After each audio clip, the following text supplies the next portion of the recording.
Okay, we're live. All right, everybody, we're live. Thank you so much for joining us. Welcome to Kids Changing the World. My name is Adumapia. And I'm I'm your Yoshi. host. That's Koshi, our digital assistant. She's the one behind the scenes, making sure everything's running smoothly. Thank you all so much for tuning in. Koshi, I'll let you get to it so we can play our intro video. Okay.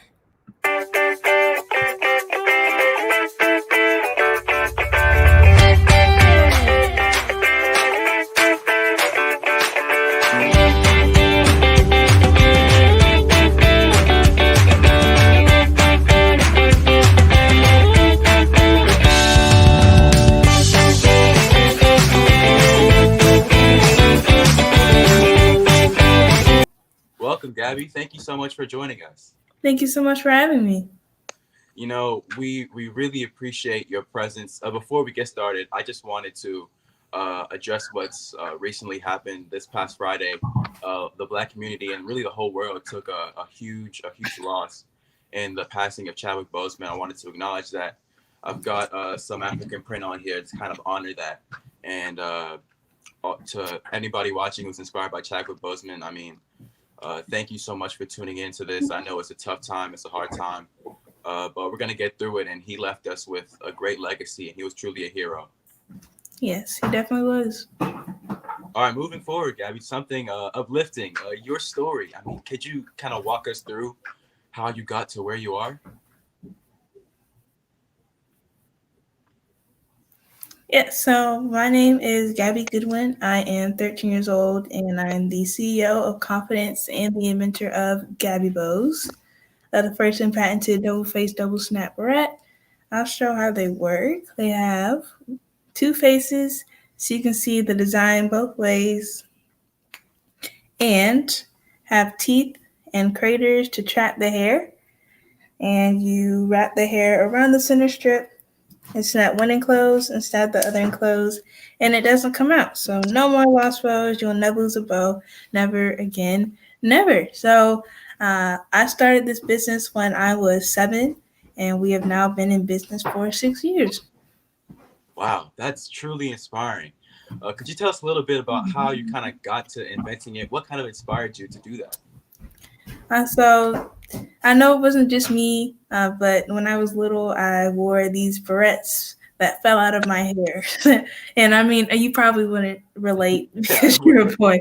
But there were a lot of girls, still are, but there are barrettes that have one face and they do not stay in the hair. And I wore them, my mom wore them, my grandma wore them. So it was an age-old generational problem.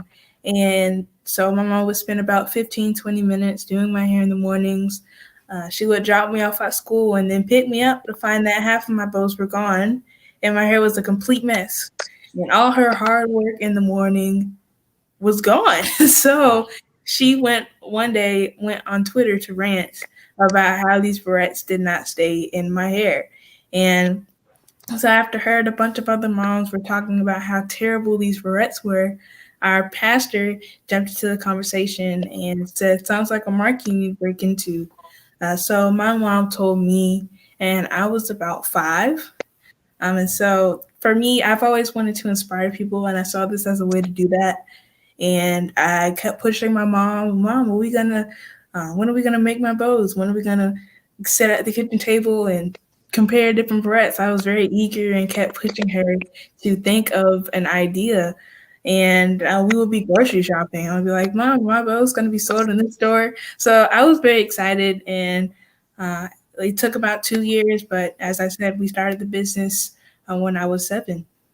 Wow, that's incredible. I mean, to have that level of patience from 5 to founding something so great at 7 and maintaining it over all these years. I mean, could you talk about how you've kind of grown beyond Gabby's Bows and becoming the CEO of Confidence? Yeah, so we started with the barrettes, and we do have 15 colors of those and 3 designs.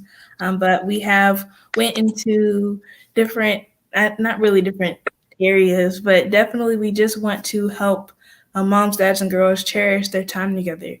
So there is the book, the children's book, Carebo, that was written about my journey.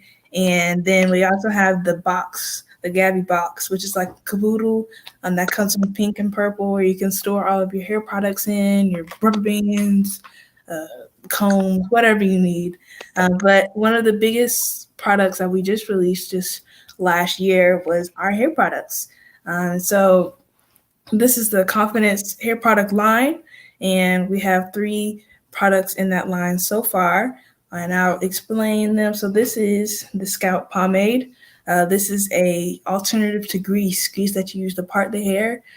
We grew up on it, but it has a lot of harmful chemicals that will actually suffocate the scalp.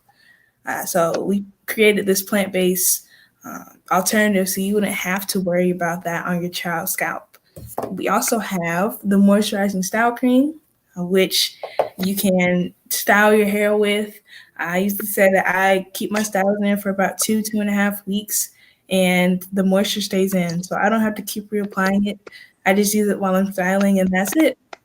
We also have the detangling and conditioning milk, which you can use as a leave-in conditioner, but also it serves as a detangler, an easier detangler, and it reduces the detangling time and the tears, because we know there's a lot of tender-headed girls that wear our barrettes, and they don't really like getting their hair detangled, but we saw that need in the market as well, because, well, first, we didn't really see girls' natural hair products that are vegan, that are cruelty-free, that have plant-based products that were in the market. You see all these big name brands and they only have a few kids products on the side, but we really want to target girls' natural hair and help them grow in their hair journey, and feel confident in their natural hair. Wow, that's really inspiring. I really like how you kind of tapped into like your own personal story, learning from other people, and kind of growing with that. So you've had great success with your bows, with your design line, and like just all the hair products that you've had time to research and kind of expand upon. Could you speak on how you got your products in stores like Target? Yes, so we got into Target in October, and we started talking to them. The whole backstory is we were actually signing up, or we applied for a few of their accelerator incubator programs, and we got denied for both of them. And we were like, what's going on? But my mom emailed them and was like, can we do anything better? Uh, is there anything we need to do to grow our business to be able to be in this incubator? And they actually emailed back pretty quick. It was like, we actually have something bigger and better for you. And we were like, oh, okay. So we started talking to them about February 2019. And through that, we were able to get a partnership with them and be in certain stores. I spent my whole entire summer inspecting 5,000 packs of bows, just sitting on the couch looking at each pack. But as I said, we launched in October, and it's definitely been a great experience. So you can see if there is a store near you on our website.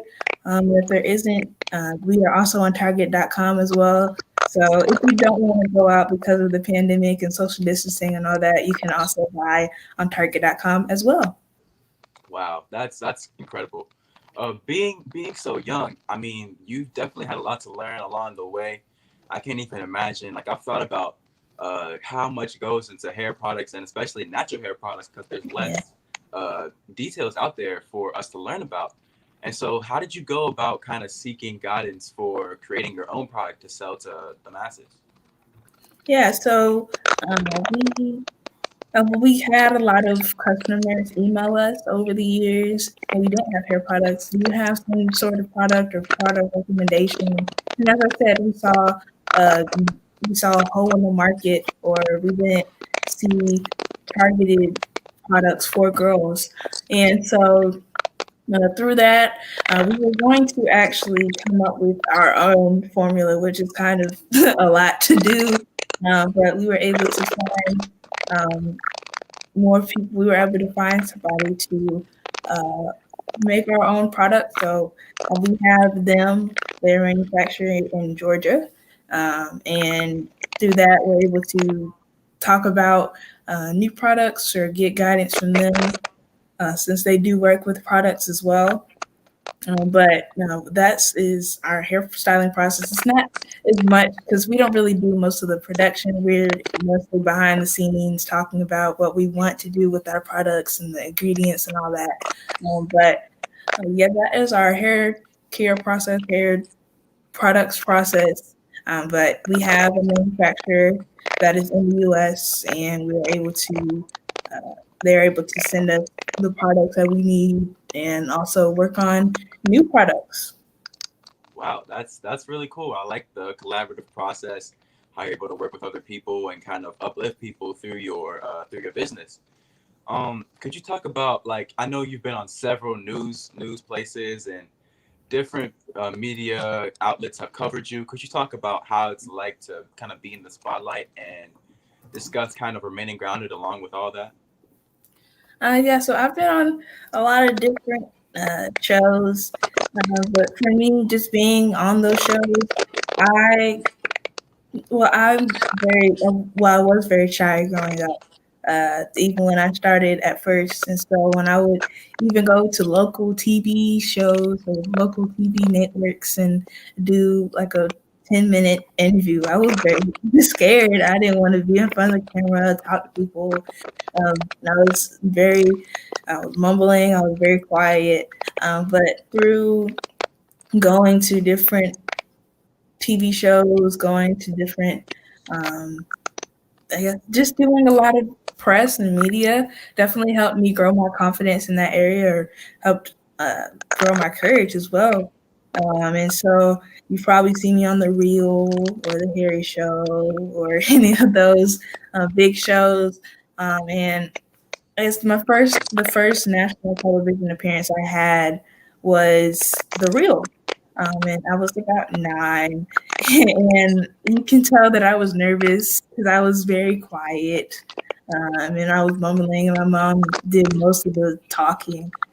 But I did have my little moment. I had an Oprah moment, like you get a Gabby Bows, you get a Gabby Bows, everybody gets Gabby Bows, and it was really cool. But through that, I've been able to go to different shows. I've been able to meet different people, and I guess one way for people who want to get on national TV or just want to get on TV, period, as an entrepreneur, as an influencer, the Real found us from hashtags.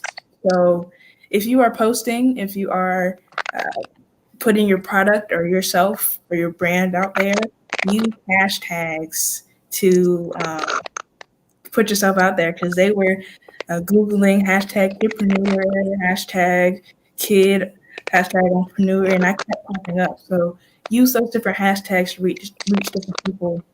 But yeah, definitely those TV show opportunities were definitely great to do, and you can see some of them at the bottom of the screen as well. But yeah, those were definitely ways for me to grow in my confidence, and it can definitely be ways that other people can grow in their confidence as well. Wow, thank you so much for sharing that.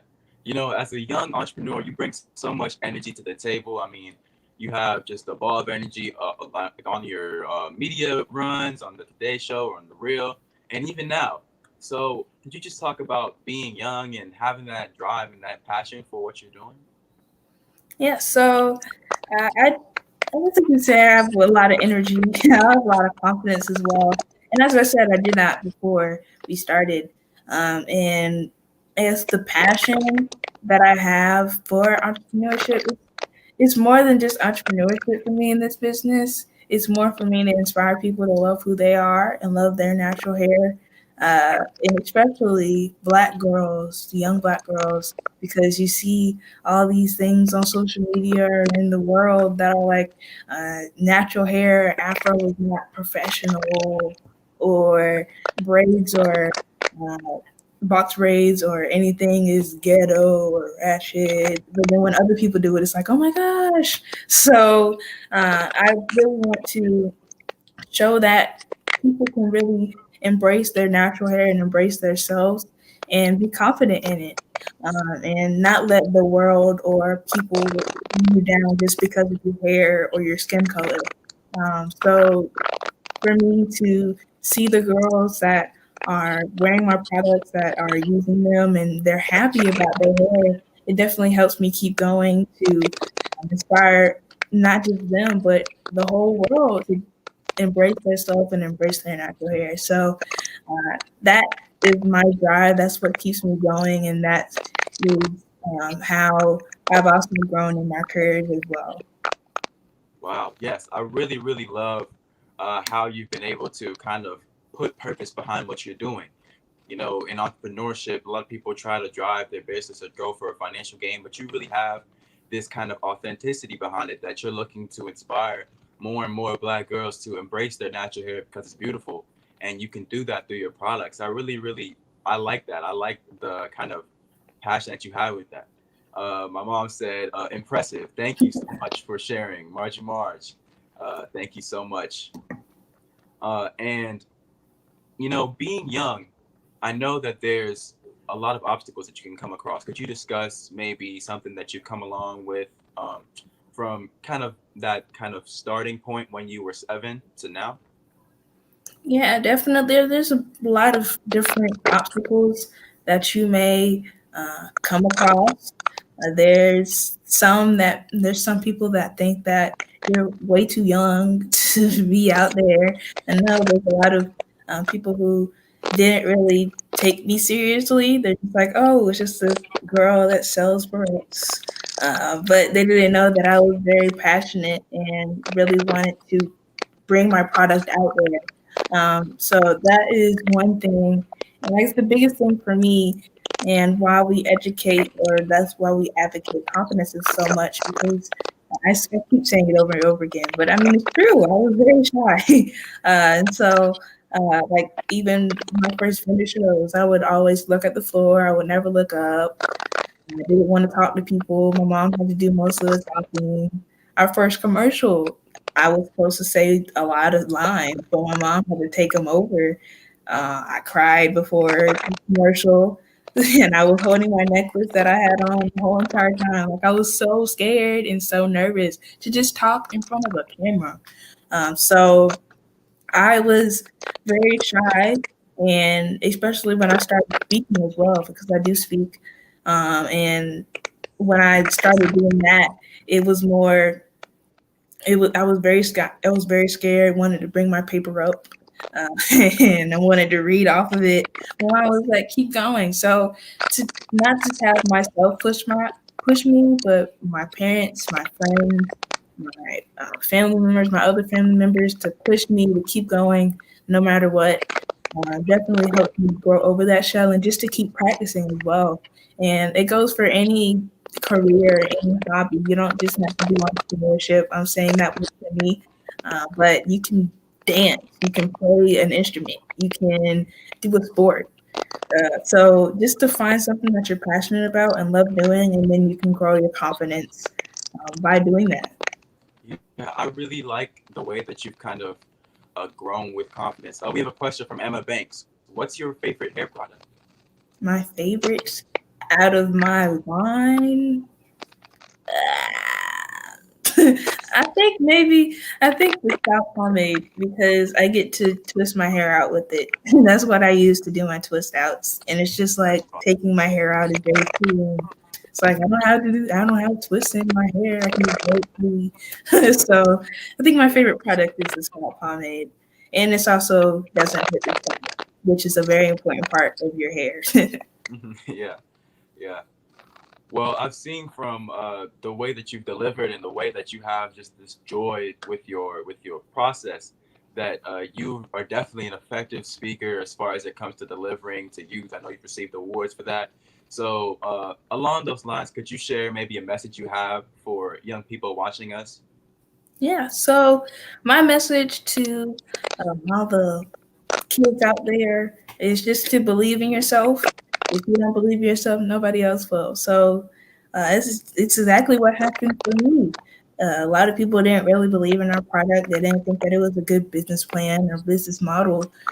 But we believed in our product. I definitely did. And I kept going no matter what. So just keep pushing, keep going, try your best. If you have schoolwork and you have a test coming up and you don't know all the answers, but don't guess, think about it, try your best.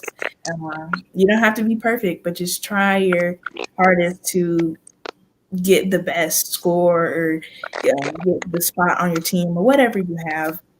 And then or whatever you're going for. And then also there's a quote that I say is no is just an abbreviation for next opportunity. So after one no, after two no, after however many no's you get, just know that if you keep pushing and keep going and don't let those no's to get to you, that you can go and be even more successful as well. So just take those things and run with it and just do what you love to do, because if you have a passion for it, you'll never get tired of it. Wow, that is truly, truly powerful. Excellent words of wisdom. Thank you so much for joining us, Gabby. Thank you so much. Dr. Morcor Newman says, such a well-spoken and confident young businesswoman. Yes. Thank you so much.